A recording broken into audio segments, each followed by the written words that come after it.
جو پہلے مسلمان تھے مکہ مکرمہ میں، ان کو ڈیفینسو تھے تو جواب نہیں دیتے تھے، حالات اور حکمت عملی تھی، لیکن یہاں پر آ کر اللہ نے فرمایا اذن للذین یقاتلون بانہم ظلموا، یہاں پر اللہ نے سورہ حج میں ان کو یہ اجازت دے دی کہ جب تم پر کوئی ظلم کرے تو تم اس کے خلاف کھڑے ہو جاؤ۔ وَإِنَّ اللَّهَ عَلَىٰ نَصْرِهِمْ لَقَدِيرٌ، تم ہر ظالم کے مقابلے میں کھڑے ہو جاؤ۔ اب یہ وقت نہیں رہا کہ ظالم ظلم کرتا چلا جائے، حضرت سمیہ کے جسم کے 2 ٹکڑے کرے اور کوئی پوچھنے والا نہ ہو، اور آل یاسر کو ستائے اور کوئی ان کی راہ میں رکاوٹ نہ بنے۔ اب آپ کو اجازت ہے کہ آپ ظالموں کے مقابلے میں کھڑے ہوں۔ یہاں سے پھر ایک تاریخ پلٹی کہ جب صحابہ کرام ظلم کے خلاف کھڑے ہوئے تو پھر کسی بھی مارکے میں اللہ تعالیٰ نے انہیں شکست نہیں دی۔ تو یہ ہے۔ اور دوسری بات آیت نمبر 40 میں یہ بھی فرمایا کہ جو طاقت کا بیلنس ہے نا، یہ بھی بہت ضروری ہے۔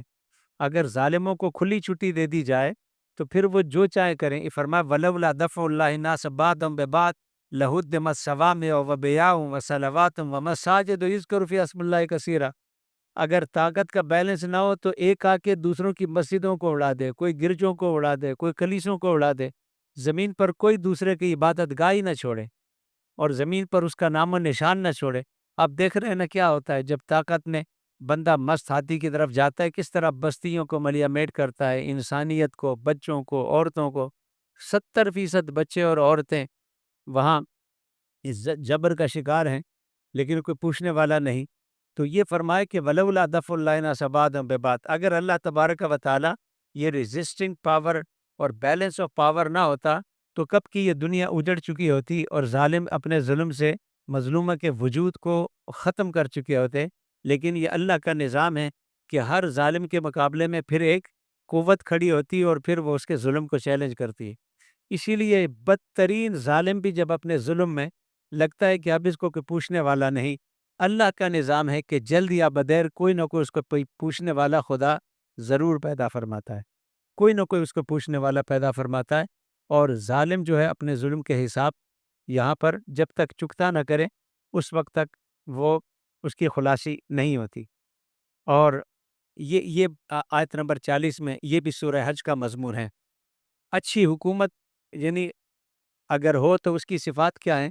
فرمایا جب بدماشوں کو اقتدار ملتا ہے تو وہ کیا کرتے ہیں؟ عیاشی، فحاشی، عریانی، نت نئے طور طریقے جس سے ان کی سیٹسفیکشن ہو، ان کے مال میں اضافہ ہو، ان کی دولت میں اضافہ ہو۔ غریب رعایا کیا بنتا ہے، لوگوں کا کیا بنتا ہے، اس سے ان کو کوئی غرض نہیں ہوتی۔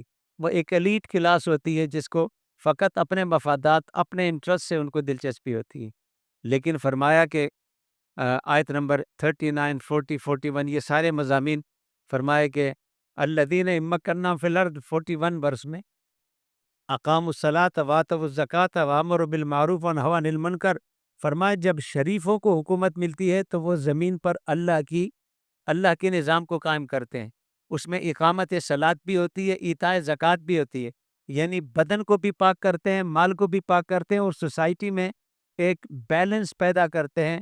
امیر اپنے مال میں سے غریبوں کا حصہ نکالتے ہیں، ہر ایک اپنی اپنی حیثیت کے مطابق ایک بیلنس کے ساتھ چلتا ہے۔ تو فرمایا جب ہم ان کو، شریفوں کو، نیک لوگوں کو اقتدار دیتے ہیں تو وہ پھر یہ بنیادی چیزیں کرتے ہیں، امر بالمعروف ونہوا عن المنکر، نیکیوں کو فروغ دیتے ہیں، شرارتوں کو، فتنوں کو، عیاشیوں کو، بدماشیوں کو، لوگوں سے ظلم کرنے کے ہر نشان کو مٹا دیتے ہیں، اور صرف عدل و انصاف کی بنیاد پر نظام قائم کرتے ہیں۔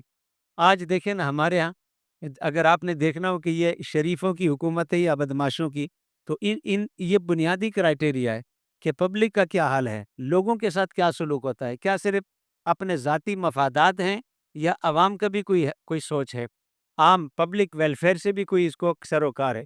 اگر پبلک ویلفیئر نہیں ہے تو پھر آپ سمجھ جائیں کہ یہ ظلم کی حکومت ہے۔ اور بے شک مسلمان اپنے آپ کو کہتے ہیں، اللہ تعالیٰ کفر کی نظام کو برداشت کرتا ہے، حکومت کو، لیکن ظلم کی حکومت کو اللہ برداشت نہیں کرتا۔ ظالموں کے لیے وَسَيَعْلَمُ الَّذِينَ ظَلَمُوا أَيَّ مُنْقَلَبٍ يَنْقَلِبُونَ، اور وَلَا تَحْسَبَنَّ اللَّهَ غَافِلًا عَمَّا يَعْمَلُ الظَّالِمُونَ، ظالم جب ظلم کرتا ہے وہ کہتا ہے مجھے کس نے پوچھنا ہے، اللہ فرماتا ہے تو زمین پہ تجھے کوئی نہیں پوچھ رہا، لیکن تیرا رب تجھے ظلم کرتے ہوئے دیکھ رہا ہے، اور یہ خیال مت کر اللہ تعالیٰ تیرے ظلم اور تیرے اس جبر کے نظام سے غافل، وہ بے خبر نہیں ہے۔